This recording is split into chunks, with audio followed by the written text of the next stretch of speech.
Let's go invade our friend's van. Get another van tour.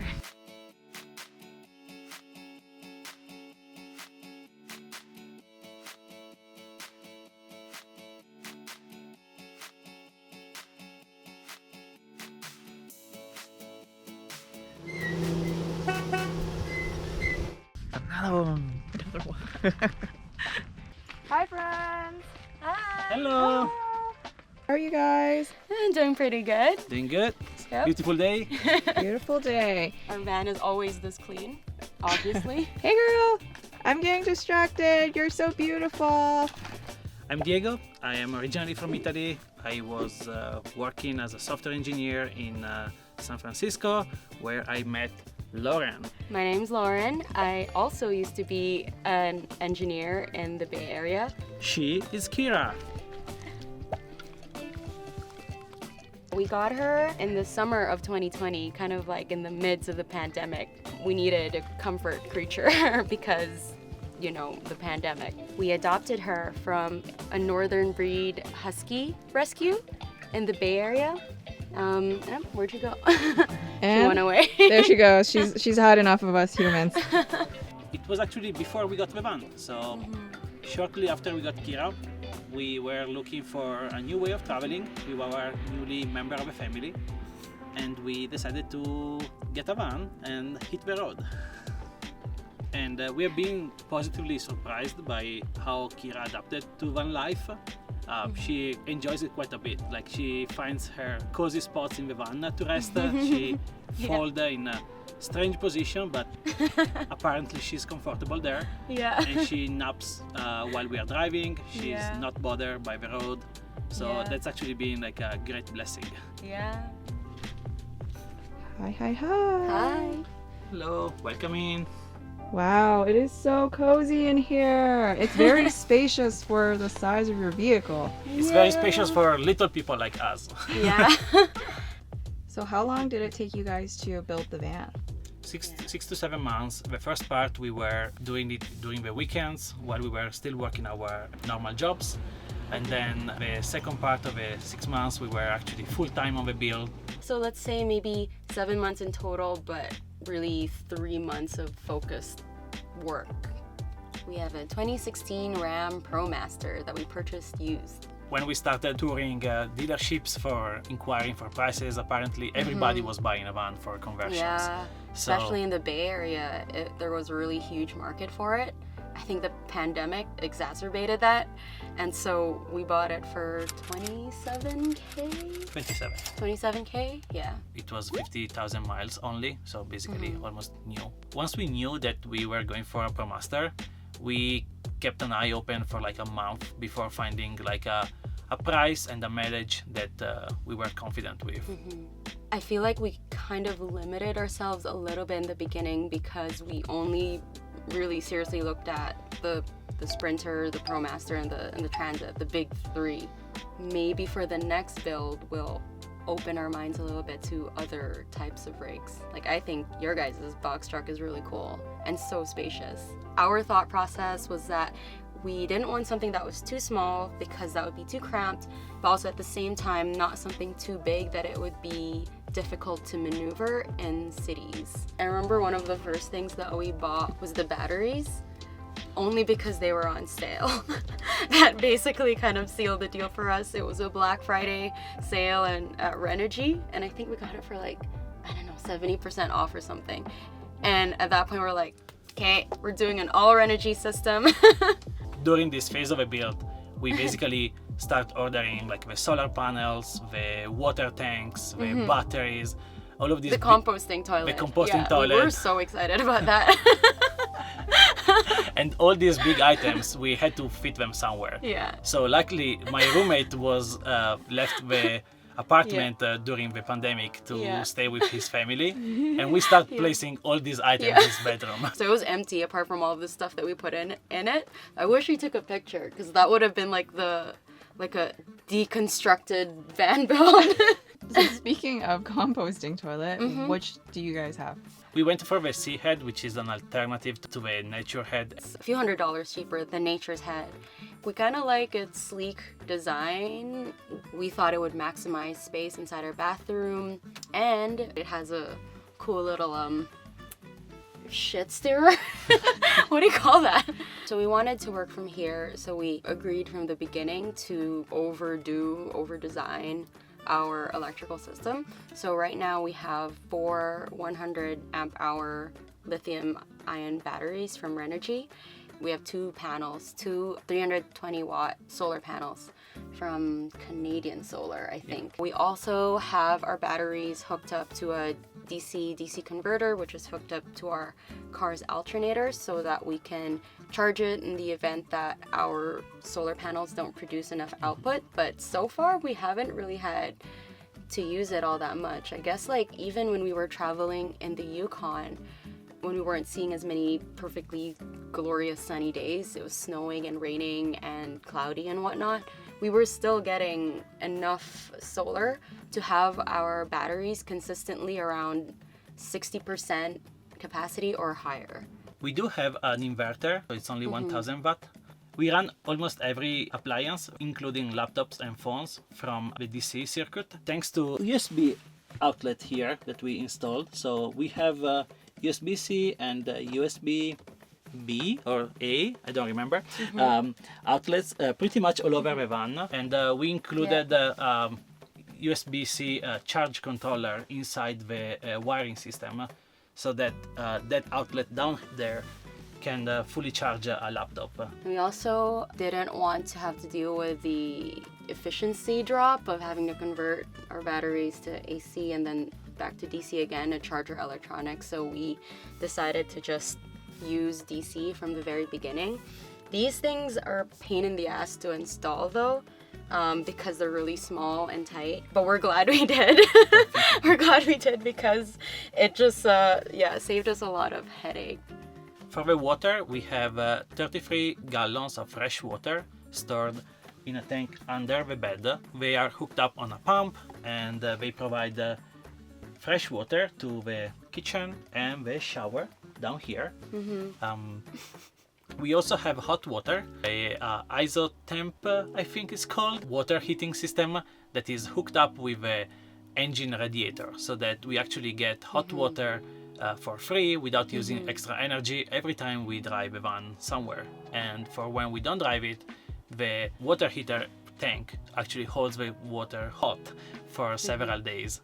I would say 2 or 3 days without needing to turn on the engine for driving. Talking about the heater, we also have an air heater. That was actually one of the things that we installed the last. When we left California, we were very optimistic about reaching Yukon in the summer, and we were also a bit tired of the building process. So we decided to just keep the heater in a box in the garage. Yep. And didn't touch it again until we got to experience freezing temperatures in the Yukon in September. And then at that point, we just remembered that we had a heater in the garage, in a box in the garage, and we didn't need to freeze to death. And that it's not installed in our van.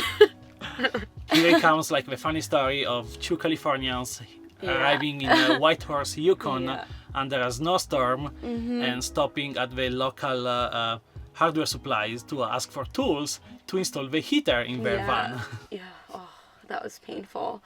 But Diego did most of the work. Thank you, love. But I was there making him coffee every hour to stay warm. And since then, we are actually using the heater every night. Yeah, it's even so nice. Even now we are sudden increase in our living standards. I would say. Even now we are in the desert, but we can guarantee you at night it gets pretty chilled here. Here is where we cook.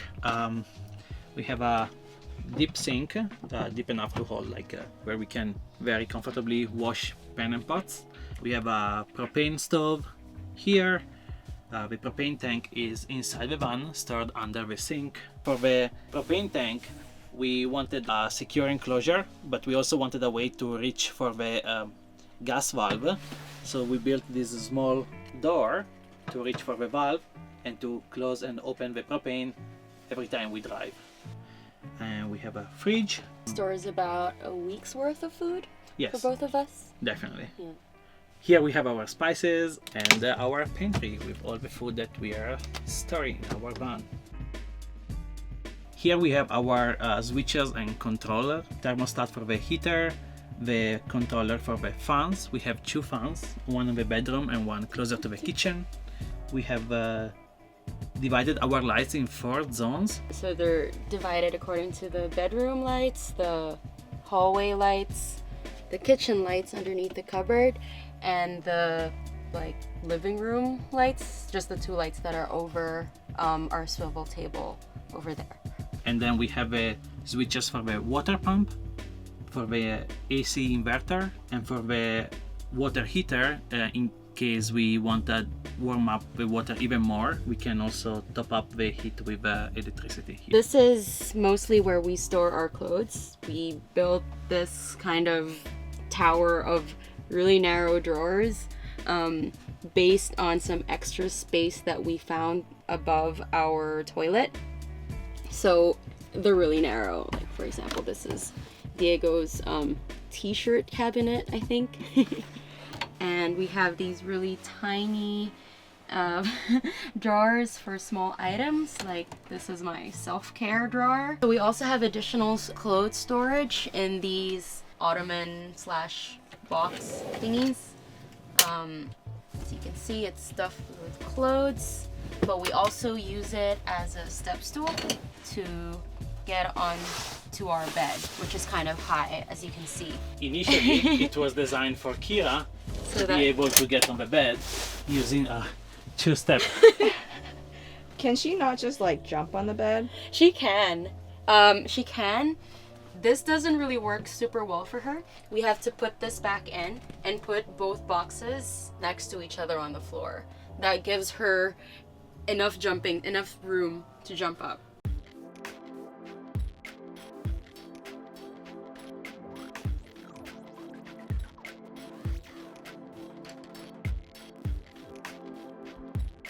And this is our tiny toilet and wet bath where we can take showers.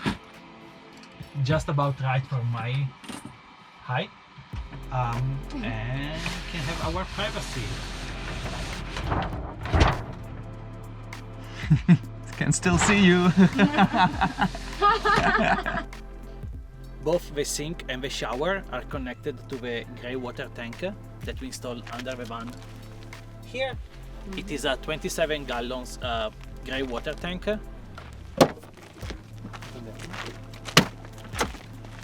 Ta-da! Wow, so neat. This is the back of our vehicle and our storage / garage area. At some point in the next few weeks, we're gonna try to organize this a little bit more, maybe by building shelves, so that it'll be easier to pull out these boxes without having to take everything out of the garage every time. We have our electrical system on the right and the water system on the left. Currently we are storing hiking, camping gear, extra food, tools for getting unstuck or doing maintenance on the road, fresh water hose that we use to refill the water. This is the thing we don't talk about because it goes straight into the toilet.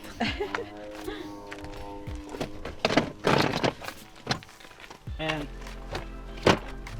Wow, that's your hot water tank? yes, that is the ISOTEMP water tank that I was mentioning earlier, that provide us with, that give us hot water by just using the heat from the vehicle engine without using additional electricity or propane. That tank is 5 gallons Five gallons. gallons. and this one is 33 gallons. The solar output first goes into this MPPT charge controller, and then it goes through a circuit breaker before going into the batteries. So this is our battery kill switch that will disconnect our batteries from the rest of the system in case we need to do some work or maintenance. This is our shelf, which contains our 4 100 amp hour lithium ion batteries. And that is all consolidated into these two bus bars here, one positive and one negative. And then that in turn feeds into this little fuse box right here, which connects to all of our 12-volt DC loads. I was an electrical engineer. Ta-da! That's why everything looks so beautiful. Not like in our van. Not like this guy's work. The challenge is to being able to fit everything, especially if you want everything. If you can get away without shower or without a toilet, definitely gets easier. But when you want to build like a shower and a kitchen and also like a working space, then something will have to compromise.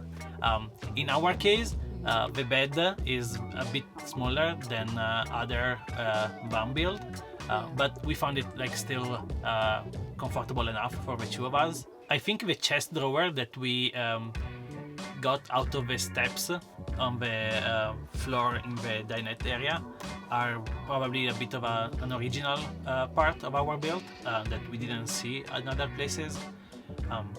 Otherwise, everything else is a bit of a mashup. I guess, yeah, we took a lot of inspiration from other van lifers, but whenever we saw an opportunity for extra storage, we just took it. For example, the tiny kick toe drawers and the little shelf that we have in the back of our kitchen drawers, that's something that we kind of added almost like an afterthought, just because we saw that there was a little bit more space. And pretty much every component, when you build it by yourself, is going to end up incorporating some of your ideas and some of your spirit. So even despite like plenty of research on what was the nicest looking shelf on the study area, or how to build like the drawers and like the handle, the results is still very personal to us. I actually made a sketch of what at least what I wanted the van to look like while we were building it, and this is the sketch that I made while we were in the design process. Yeah, I would say it's pretty close enough to take you back into our mindset when we decided to buy a used van. It was in the summer of 2020, and we were sheltering in place at home. We hadn't left the apartment other than to walk the dog, and we haven't traveled in forever. And at that point, I think we kind of decided that we wanted to do something different, or we wanted to travel in a new way, since the old way of us traveling doesn't really work so well anymore now in the time of COVID. We also got really into watching van life videos during the pandemic, and even before then, at least when I was still working in the office, I would often just kill time and watch van life videos. So I mean, this has been kind of a long time dream for me, and when the pandemic happened, we found ourselves kind of in a feeling a little bit low, and so we looked at it in a different perspective and decided to take it as an opportunity to do something new. Yeah, I think we always been looking for adventures. We were very much into backpacking and hiking and traveling to like remote destinations and in the nature.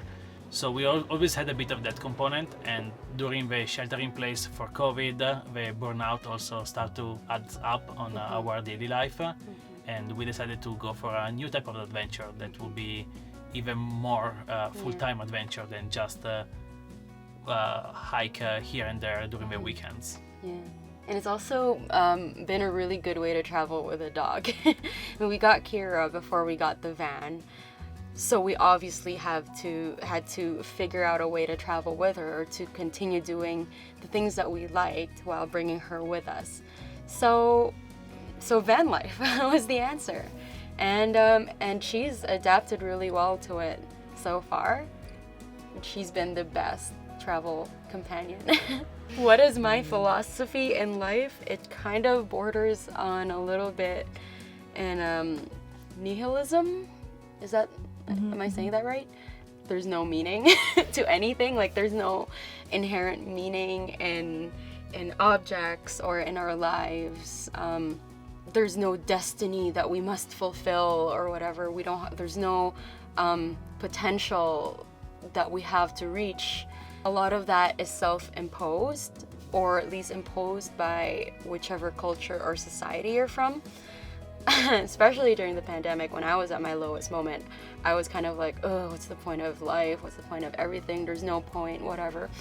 But I mean, you can turn that around and think that, you know, you can make up whatever meaning you want. You can get whatever you want out of life. It's all up to you.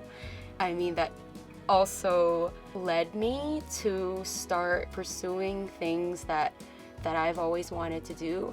Even though it seems unconventional, or even though it seems it could disrupt my career prospects in the future, because in the end, it doesn't matter. I mean, our life is so short. Our life is so short to be spent wasting away doing something that we don't like.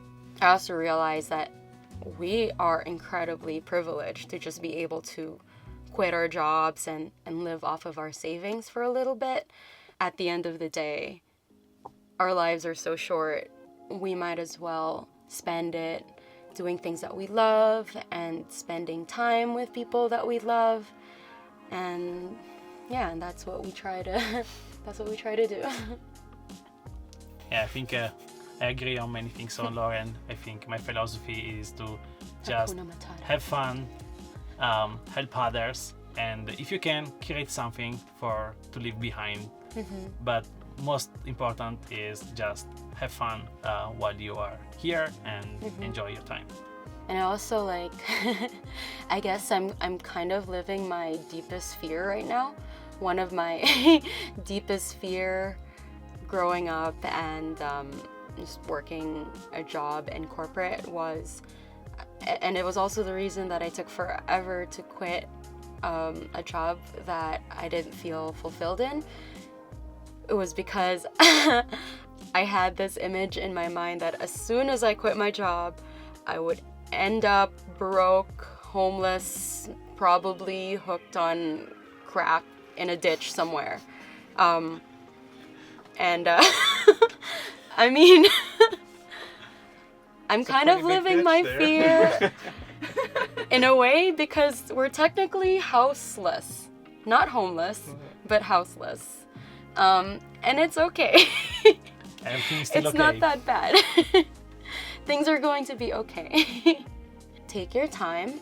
It took me 2 to 3 years to admit to myself that I wanted to do something else with my life, even if it meant abandoning a sense of status or success.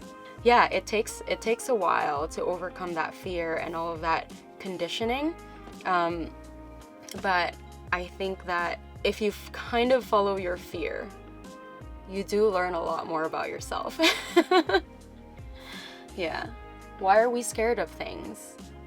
It's because Fears often holds you back. So kind of, yeah. if it is something that Maybe you feel like you want to do it, you should just get your courage and do it, because most of the time it's going to be fine. It's been now like 6 months we are been traveling, a bit more actually. How is this new reality different from what you were imagining? It's I am a very pessimistic person, so I imagine van life to be a lot more electrical failures and mechanical issues and plumbing issues and getting the knock every 2 nights or so. I think you were also expecting more stealth camping in the city. Yeah, I was expecting a lot more stealth camping in like sketchy parts of a city, for example. But I mean, what's the reality? It turns out okay. In general, people are really nice.